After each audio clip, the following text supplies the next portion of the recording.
Sis, you're not crazy. God can absolutely reveal your future husband to you, but you have to understand that there is a process and a waiting that will happen from God revealing it to you and God revealing it to him, and even the process to the altar. I did a video not too long ago how God revealed my husband to me 3 years prior to him actually pursuing me. Now, if you haven't watched that video, I encourage you to check it out, but after this video. Now, in this video, I want to talk about the waiting and the process between my husband pursuing me and us actually saying I do. And I'll give you 3 key points on what you need to do in that process. Now, before I get into the video, y'all make sure to like, comment, and subscribe for your girl, okay? So after that 3-year process, after God revealed my now husband to me, my husband actually slid into my DMs and we started to talk and converse for about 6 weeks of intentional conversation. Now, the reason why it was that long was more on my part than his. Now, before we entered into a courtship, Damien had me read his book Completely Single so that we were on the same page because he was not trying to waste any time. And y'all, I ain't gonna lie, I read that book really, really fast, okay? I'm not even a reader, but I was a reader then, okay? After I had read Completely Single, he asked me into courtship. And our courtship lasted for about 7 months, and he asked me to be his wife on Thanksgiving. So we talked intentionally for about 6 weeks, and then our courtship was 7 months. And we were actually wanting to get married pretty fast after that. But Damien was like, let's, enjoy this engagement, go be with your friends and just be, with your girls. And we can pray to the Lord on our own time and see how long he wants our engagement to be. And after that week, we came back together and sat down on a date and had a conversation on what we felt like God was leading us to do. And he felt like the Lord told us we need to slow it down. And I had shared a dream with him on how the ring that he gave me, the diamond kept falling off and we kept trying to glue it back together, but it wasn't dried yet. And so I felt like the Lord was saying we need to slow it down as well too. It is not time to seal the covenant. So it was comforting that we both believed that the Lord wanted us to slow it down. Now, before I get to these 3 points, I want to talk about the importance of seeking the Lord when it comes to pacing your relationship. So many times, especially in kingdom relationships, we see these fast engagements and courtships and people get married like in 3 months of knowing each other. And I'm not speaking against that. However, I do encourage each couple to seek the Lord on what they need to do specifically. For us, God was telling us to slow it down because we were actually getting ahead of God. But for others, God might be saying you need to speed it up because you're trying to fall behind God in his timing. And this may be due to fear or finances. Be submitted to the timing of the Lord and be sensitive to his matter. If you're needing guidance on that or even clarity in your relationship, you can book a 30-minute call with us by clicking the link in the description or the pinned comment. Now I want to talk about 3 important things that you want to focus on from knowing that this person is your spouse to actually them becoming your spouse at the altar. So the first thing is work on self-control. To be honest, there's a lot of Christians that are like, look, I'm burning with passion. It's hard out here, saints.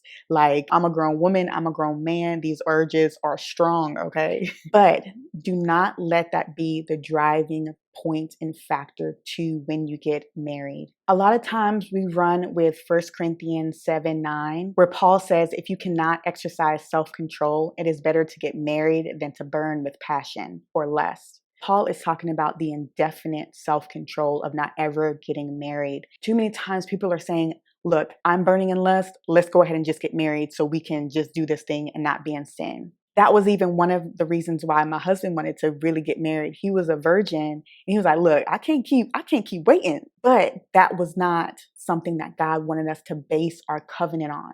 You do not want to pace you getting married or even set the foundation of your marriage on lack of self-control. The truth of the matter is, if you cannot operate in self-control in your singleness or even in your courtship, it is going to be hard to operate in self-control in your marriage. Sex is not free range in marriage. There is still even parameters that God has. You see, marriage cannot cure lust.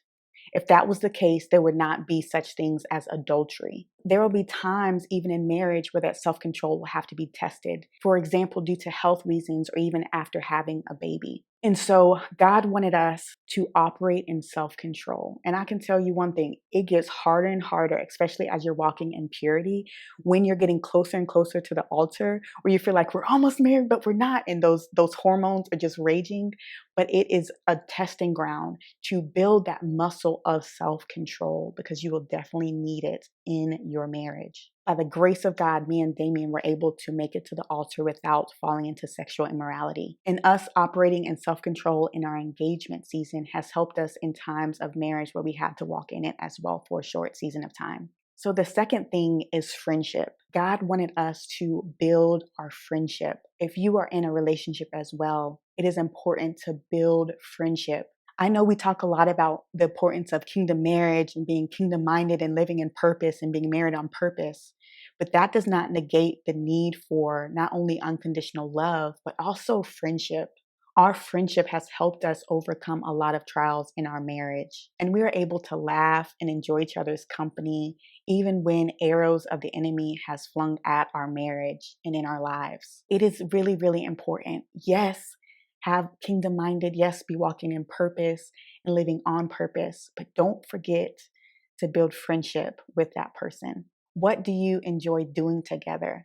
Me and my husband love to play cards and watch different movies, and we can laugh about anything. It doesn't mean that our marriage is perfect, but we are really friends and we actually like each other. We don't just love each other, we also like each other. So it is important to build a strong friendship in your courtship and engagement and continue to nurture that friendship even in marriage. And the third thing that I want to mention is accountability. This is a big one. As we were engaged and waiting to be married, we sought out premarital counseling with our pastors, and we even had accountability partners in our courtship. We were submitted to other people. We were transparent with them and invited them to speak into our relationship. Just because you know that this person is your spouse and that you feel like God has revealed this person to be your spouse does not mean you do not need wise counsel and accountability. Proverbs 19:20 says, "Listen to counsel and receive instruction, that you may be wise in your latter days."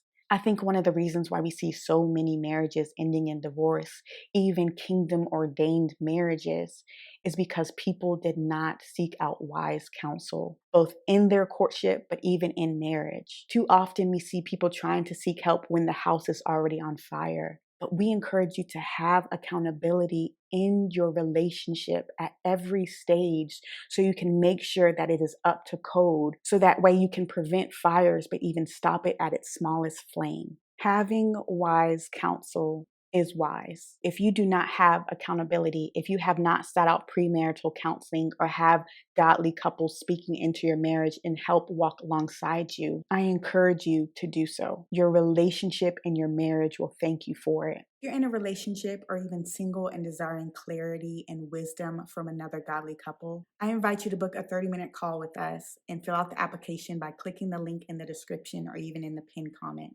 Me and my husband have a coaching program. We are receiving so many testimonies of people breaking free from deception and increasing in their discernment and clarity. Others are receiving healing and deliverance and even breaking free from sabotage cycles and generational curses. So we would love to sit down with you and hear more about your story and how we can partner with you and create a roadmap moving forward. So I pray that this video blessed you. Again, make sure to like, comment, and subscribe. I want to hear how this video spoke to you, so make sure you put it in the comments. And if you like this video, make sure to check out this one or this one. Y'all be blessed, and I'll see you in the next video.